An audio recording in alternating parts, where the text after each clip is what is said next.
Hello dear student, आज आपके लिए जो हमने क्वेश्चन लाया है वो दो चरों वाले रैखिक समीकरण से संबंधित है और इम्पोर्टेंट क्वेश्चन लेके आए हैं जो आपके यूपी बोर्ड परीक्षा 2026 में पूछे जाने की संभावना है।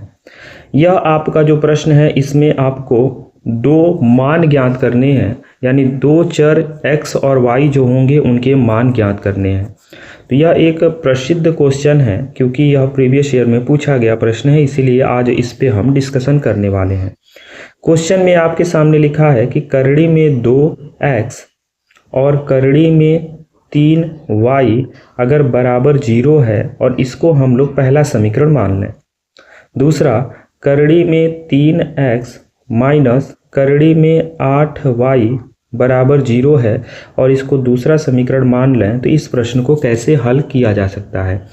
जैसा कि आपको पता है कि दो चरों वाले रैखिक समीकरण युग्म में आपने दो विधि देखा था, एक आपका प्रतिस्थापन विधि और एक आपका विलोपन विधि था।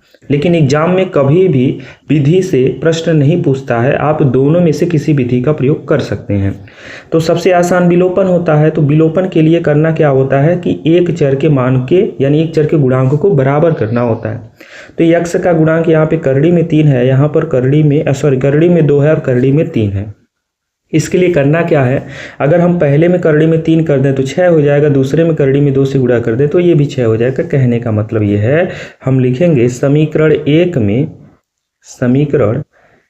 में करड़ी में 3 तथा समीकरण दो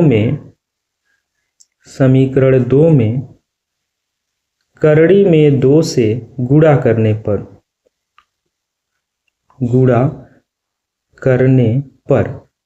और जब गुणा करेंगे तो क्या परिणाम मिलेगा, ध्यान दीजिएगा। करड़ी में 1 में हमको, यहाँ ध्यान दीजिएगा, समीकरण 1 में करड़ी में 3 और समीकरण 2 में करड़ी में 2, ये ध्यान दीजिएगा।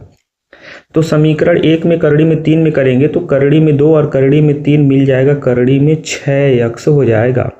और ये करड़ी में 3 करड़ी में 9 हो जाएगा और करड़ी में 9 का मान होता है 3y बराबर 0। ये बन जाएगा आपका समीकरण नंबर 3। करड़ी में 2 में गुणा करेंगे तो करड़ी में 2 और करड़ी में 3 बन जाएगा करड़ी में 6x माइनस और करड़ी में 8 करड़ी में 2 बन जाएगा 8 दूना 16 और करड़ी में 16 का मान होता है 4y बराबर में 0। ये बन जाएगा समीकरण नंबर 4। अब देखिएगा, दोनों में आप देख पा रहे हैं कि x का गुणांक बराबर है और चिन्ह जब समान होता है तो यहाँ पे लिख देंगे घटाने पर, क्योंकि घटाकर चिन्ह को विपरीत करना होता है। तो घटाने पे ये प्लस है तो माइनस हो जाएगा, माइनस है तो प्लस हो जाएगा और ये तो कोई अंतर नहीं, ये कट जाएगा। तो यहाँ पे बन जाएगा 7y बराबर 0। तो y बराबर 0 के बटे में 7 आ जाएगा। तो कहने का मतलब ये है कि y का मान आपका कितना आ गया है, 0 आ गया है।